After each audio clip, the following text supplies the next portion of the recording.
नमस्कार। सिंह राशि के सभी दर्शकों का बहुत बहुत स्वागत। आज एक विशेष चर्चा रक्षाबंधन पर होगी। 28 अगस्त दिन शुक्रवार, पंचक चल रहे होंगे और राहु काल भी होगा, अदृश्य चंद्र ग्रहण भी होगा। कैसे करेंगे पूजा? शतभिषा नक्षत्र है उस दिन। 5 नक्षत्र होते हैं, ये पंचक संज्ञक नक्षत्र कहे गए हैं। नंबर 1 धनिष्ठा, शतभिषा, पूर्वा भाद्रपद, उत्तरा भाद्रपद, रेवती। धनिष्ठा के बाद के जो 2 चरण हैं वो कुंभ राशि में आते हैं, तीसरा और चौथा चरण। उसके बाद रेवती तक ये पंचक है। पंचकों में कई बार रक्षाबंधन नहीं होता है और कारण क्या है कि अब तक इस सृष्टि में जब भी रक्षाबंधन हुआ उस दिन श्रवण नक्षत्र होता है।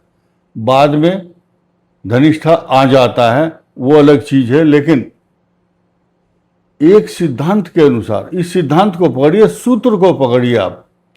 सूत्र ये है कि जिस महीने का लास्ट नक्षत्र जो भी होता है या जिस महीने का नाम श्रावण है, तो लास्ट में श्रवण नक्षत्र पूर्णिमा के दिन होगा।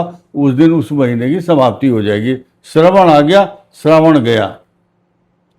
लेकिन उस दिन तो श्रवण नक्षत्र नहीं है, शतभिषा है। तो शतभिषा नक्षत्र है राहु का। राहु इसका लॉर्ड होता है शतभिषा का। और राहु काल भी होगा 10:30 से 12 के बीच, 1.5 घंटे तक। तो उसको अवॉइड करें। ये तरीका बता रहा हूँ रक्षाबंधन बनाने का।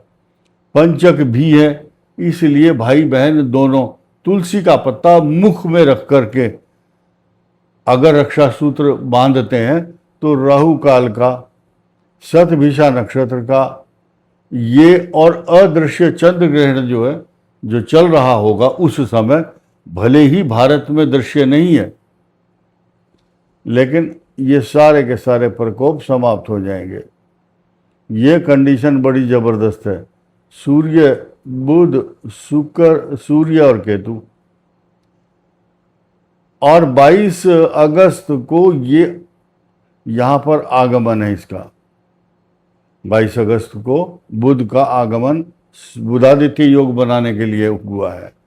चंद्रमा जब मघा, पूर्व फाल्गुनी, उत्तरा फाल्गुनी नक्षत्र आते हैं तब ये योग बनता है। तो ये वीडियो भी मघा, पूर्व फाल्गुनी, उत्तरा फाल्गुनी नक्षत्र के लिए एप्लीकेबल होगा। और इस वीडियो में आप यही देखेंगे कि चंद्र ग्रहण का दुष्प्रभाव आपके ऊपर नहीं होगा, ना मंदिर के कपाट बंद होंगे, ना आपके ऊपर कोई एक्शन होगा, ना गर्भवती महिलाओं पर इसका कोई साइड इफेक्ट या बुरा असर पड़ने वाला है। टेंशन मत लो। शुक्रवार का दिन है 28 अगस्त, बहुत इंपॉर्टेंट दिन होगा, नोट कर लेना आप। अब इस 4 ग्रहों के योग का बहुत बड़ा इम्पैक्ट सिंह राशि के लिए पॉजिटिव होने वाला है, ध्यान दीजिए। तो आप लोगों के विषय में 2 पंक्ति बहुत अच्छी कहूँगा।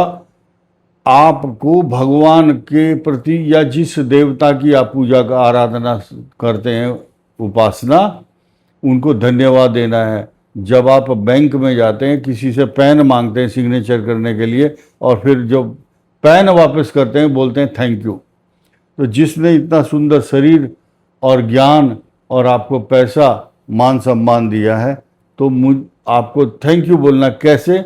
मुझे तूने मालिक बहुत कुछ दिया है, तेरा शुक्रिया है, तेरा शुक्रिया है। शुक्रिया का मतलब थैंक्स। अब गुरुवाणी का एक शब्द है, जो नंगे पैरे फिरदे, लबते फिरदे छावा, मालिक ने मैनू सब कुछ दिता, क्यों ना शुक्र मनावा। और यानी कि भगवान सब कुछ दे रहे हैं, पल पल में आपको एक एक सांस का एहसान परमात्मा का, परमेश्वर का आपके ऊपर है। और अब हम नई बात बताएंगे कि आपके भाग्य स्थान का स्वामी आपको 18 सितंबर तक बहुत बड़ा चमत्कार, रिसोर्सेज ऑफ इनकम, धन का लाभ, मान सम्मान बढ़ाएगा, आपका प्रभाव बढ़ेगा। शत्रु आपको देखते ही बिल के अंदर छुपने की कोशिश करेंगे। चूहा बिल में घुस जाता है ना जैसे, तो ऐसे ही कोई भी शत्रु होगा वो जगह ढूंढता हुआ घूमेगा कि मैं कहाँ छुप जाऊं। और 18 सितंबर के बाद एक और बहुत बड़ा खुशी का पिटारा या एक खुलासा मैं करूंगा।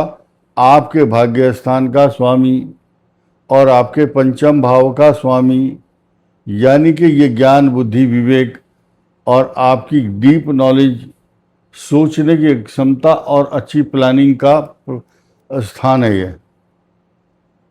और आपका जो भाग्य स्थान है इसका स्वामी मंगल, ये दोनों एक साथ होंगे। एक साथ होना एक सामान्य सी बात है, लेकिन एक साथ होने के बाद ये जो योग बनेगा, यहाँ उच्च राशि में होंगे बृहस्पति और नीच में होंगे मंगल, ये बनेगा नीच भंग राजयोग। तो है ना अच्छी बात।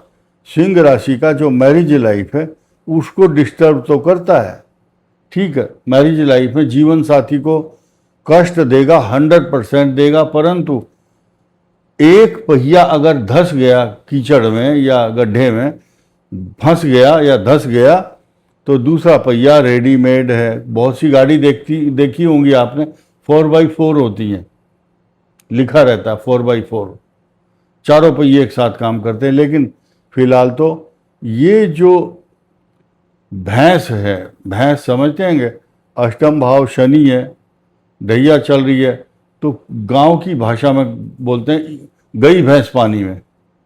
तो भैंस पानी में चली गई, उसको निकालने के लिए दूसरी भैंस उसको पीछे से पुश करेगी और निकल जाएगी। यानी कि बृहस्पति अष्टम भाव में बैठे हुए शनि का उद्धार करने के लिए आए हैं और बृहस्पति की पूर्ण दृष्टि है यहाँ पर अपनी ही राशि पर। तो आपको चिंता करने की जरूरत नहीं है, दिस इज गुड साइन। और सूर्य बुध चंद्र और केतु, ये बहुत बड़ा योग है। इनका इसके साथ कोई लेना देना नहीं है, लेकिन मंगल की यहाँ पर दृष्टि है, नीच का मंगल मारक दृष्टि से इस भाव को, राहु को देखता है। देखिए ये भाव कैसे फंस गया, फंसा हुआ कहो या पीड़ित है। इस भाव का स्वामी अष्टम, ये सप्तम भाव में राहु भी है, सप्तम भाव पर मंगल की दृष्टि भी है, सप्तम भाव पर सूर्य की शत्रु दृष्टि भी है, केतु तो देखता ही है। ये तो इसको बोलते हैं नैसर्गिक दृष्टि, नेचुरल। तो ऐसी स्थिति में अब ये चंद्र और बुध ये कुछ नहीं कर सकते। तो अब आप समझिए तो इलाज क्या है।